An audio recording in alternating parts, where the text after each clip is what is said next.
안녕하세요. 드로이센입니다. 채널 DRS의 항공사 여행사 뉴스 따라잡기 시간입니다.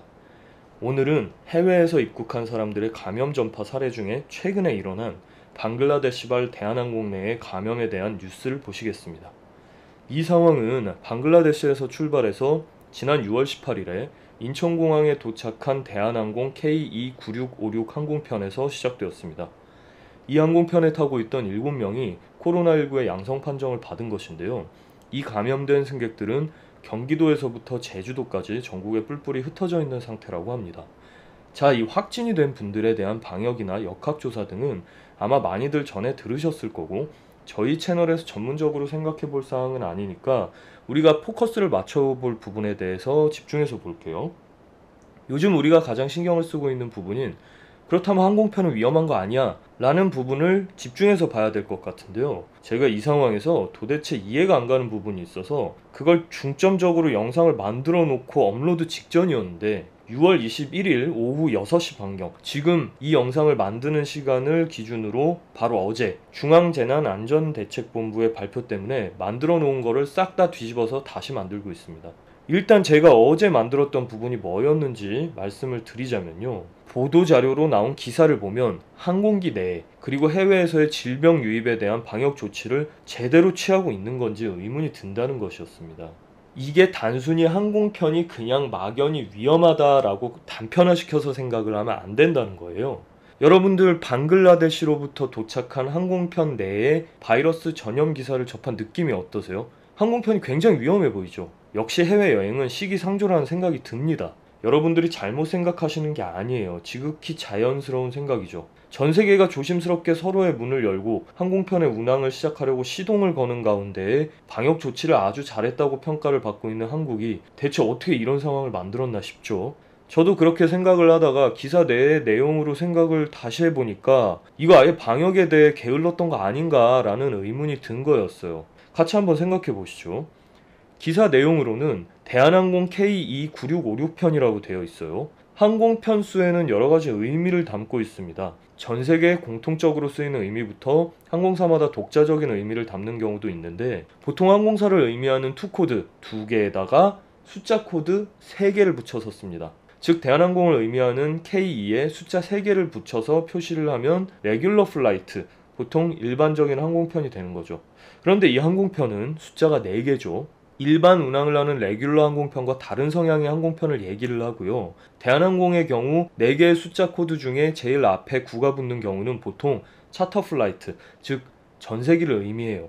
총 탑승 인원인지는 모르겠습니다만 총 인원 280여 명이라고 하죠. 이 정도 인원이면 대략 에어버스 A330-200 정도가 되는 크기일 텐데, 이렇게 항공업이 박살이 나 있는 요즘 같은 시기에 정규편으로 방글라데시 다카라는 곳을 근 300명가량 판매했다는 것은 쉽지 않은 일이에요. 아마도 목적이 있어서 띄운 임시 전세기 편이 아닐까라고 생각이 드는 거죠. 그러면 이미 어느 정도 탑승할 수 있는 사람이 정해져 있었던 그런 전세기 편이 아니었을까라고 추정이 됩니다. 그런데 일단은 목적이나 승객이 미리 정해졌다 아니다라는 부분도 중요할 수 있겠지만 아닐 수도 있으니까 예측이 아닌 팩트만 갖고 얘기해 볼게요. 예전에 한국에서 코로나 전염이 심해지던 시기에 여러 나라에서 한국인을 입국 금지하였던 거 기억하시죠? 마음은 섭섭하지만 그들의 조치가 아예 이해 안 가는 건 아니었어요. 그런데 최근 방글라데시의 일별 코로나 확진자 수의 추이를 한번 볼까요? 정말 대충 봐도 눈에 띄게 급상승이죠. 이게 이렇게 보면 단순히 그냥 상승하는구나 이 정도로만 생각이 될 수 있으니까 한국에서 발생했던 코로나 확진자 수와 비교해서 한번 볼게요. 전 세계가 한국 사람은 모두 코로나를 전염시키는 원인인 것처럼 문들을 닫아버린 그때랑 비교해봐도 이거 너무 높죠 지금. 방글라데시는 현재 심각하게 병이 퍼지고 있는데 이걸 잡아내지를 못하고 있는 거예요. 그런데 이런 나라의 전세기, 특별기를 띄우면서 방역에 관련한 사항에 대해 어떻게 확실한 대책이 없을 수가 있을까요? 그럼 아예 비행기를 띄우지 마라? 이런 유치한 얘기가 아닙니다. 레스큐 플라잇이라고 그 사이에도 교류가 끊긴 나라에서 자국민을 서로 되돌려 놓기 위해서 특별기를 띄우거나 한 적이 있어요. 간간히 그런 소식들을 뉴스에서 보셨죠? 띄우지 않는 것이 아니라 관련 대책이 정확히 나와 있어야 하는데 어떻게 하다가 이런 상황이 벌어진 거지? 라는 의문이 들 수밖에 없잖아요. 혹시 다른 나라는 별다르냐고 생각하시는 분들을 위해서 잠깐 참고 삼아 보여드리면, 최근 전염으로 자주 우리 귀에 들렸었던 이탈리아, 그리고 그 주변 유럽 국가들의 일일 코로나 감염자 수의 추이를 보여드릴게요. 자, 이것도 대충 봐도 상황의 이동 방향이 어디로 가는지 보이잖아요. 이 국가들에서는 방역에 신경을 매우 쓰고 있고, 그러다 보니까 이렇게 그래프가 하향할 수 있는 결과가 나오는 거겠죠.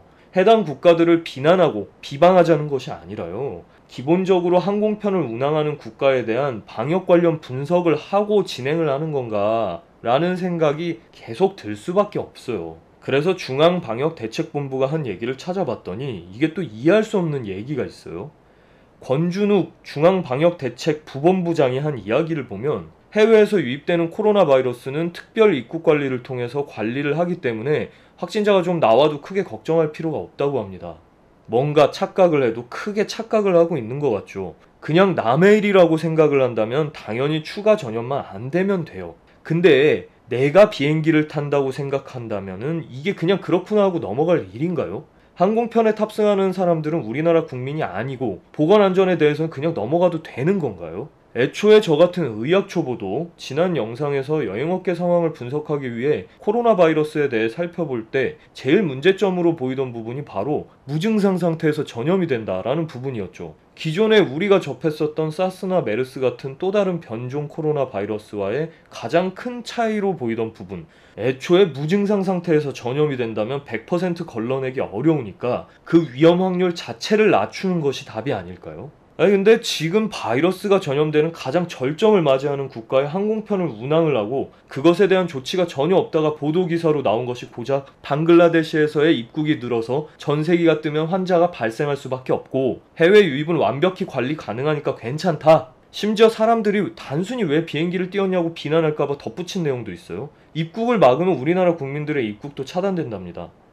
그 중요한 부분이 뭔지 이해를 전혀 못하고 있는 것 같아요. 심지어 18일 오전에 입국한 항공편의 승객에 대한 조사가 끝나고 관련 기사가 나온 것이 뒷날 오후 1시 반가량입니다. 대략 하루 정도가 지난 상황이죠. 방글라데시에서의 입국이 문제가 될 확률이 높은 걸 알고 있는 듯이 말하면서 그곳에서 입국한 사람들의 검사를 위해 하루도 체류를 못하게 하는 이유가 뭘까요? 보도자료가 뜨려면 못해도 저 기사가 뜬 시간 이전에 이미 감염자를 밝혀낼 수 있다는 건데 다 돌려보내고 나서는 큰 위험은 없으니까 안심하라니요. 본인들은 그 감염자를 충분히 추적 가능하다는 식으로 말했지만 기사는 왜 전국 방역 비상이라고 나와 있을까요? 애초에 각 항공사들의 각 운항지를 모두 모아서 근본적인 체계를 만들어서 그대로 진행했어야 합니다만 그렇지 않은 것에 유감을 표하는 영상을 만들었었어요. 근데 이게 무슨 일입니까? 다시 처음으로 돌아가서 어제 오후에 떴던 기사는 이렇습니다. 확진자 급증, 파키스탄 방글라데시 비자 발급 억제. 글쎄요, 상황 발생한 직후에는 다 알고 있는 거니까 걱정할 필요 없다 이렇게 얘기를 하던 중앙재난안전대책본부에서 비자 발급 억제안을 갖고 나왔네요. 이제라도 맞는 조치라고 생각이 되긴 합니다만, 그리고 지금까지 코로나와의 긴 싸움으로 피로도가 쌓인 것도 알긴 압니다만 괜히 입맛이 씁쓸한 건 왜일까요? 자, 그리고 그렇게 괜찮다고 얘기를 했는데 심지어 사망 소식도 같이 있어요. 해당 항공편으로 입국한 유학생 확진자인데 격리 중에 사망하였답니다. 자, 이게 중앙방역대책본부가 이야기하는 다 알아서 컨트롤하고 있으니까 걱정하지 말라는 상황이 맞죠? 이게 상황이라는 게 다 계획한 대로 되지는 않아서 일부 기사만 접하고 오해를 불러일으키고 이런 거일 수도 있어요. 만약 그렇다면 특별기라서 방역 대책을 꼼꼼히 하고 진행을 했으나 어쩔 수 없이 이런 상황이 되었다 라고 보도 내용은 크게 정정이 되어야 될 것이고요. 안일하게 괜찮겠지라는 생각으로 대처해서 이런 상황이 벌어졌다면 지금이라도 항공사랑 공조하여 각 운항지에 대한 상황 파악, 그리고 그에 따른 단계별 방역 조치 혹은 운항 일시 중단 등의 정확한 방법을 써야 되지 않을까 싶습니다. 마치 제3자 바라보는 듯한 부본부장의 그런 대책 말고 직접적으로 각 나라별 단계를 만들어서 적용을 해야 돼요. 그리고 항공사도 지금 많이 힘든 상황인 건 알지만 그냥 비행기 왔다 갔다 하면서 얼마를 받아갖고 어떻게 살아날지 외에 어떻게 하면 방역과 안전에 대해 보장을 할 수 있는지에 대한 방안을 정확히 마련하는 것이 길게 봤을 때 가장 빠르게 재기에 성공하는 길이라고 생각을 합니다. 안전한 항공과 기내가 보장될 수 있는 신뢰가 드는 경험치를 쌓아야 항공 관련 산업과 산업 전반에 걸친 경제가 살아날 수 있는 상황에서 항공편과 해외여행은 위험할 수 있을 거라는 생각이 명백하게 드는 이런 뉴스를 접하게 되어 크게 유감입니다. 문제는 방역이 안 되는 방글라데시였다고요? 전 세계가 왜 잠시 서로 문을 닫았는지 생각을 해본다면 문을 닫을 곳과 조금 열어둘 곳, 완전히 열어둘 곳에 대한 선별과 방법을 생각도 못하는 것은 문제가 아니고 무지라고 이야기하시겠습니까? 자, 이 기사에 대한 저의 짧은 생각은 여기까지였고요. 지금까지 시청해주신 여러분들께 감사드립니다. 채널 DRS의 드로이센과 함께 하셨습니다.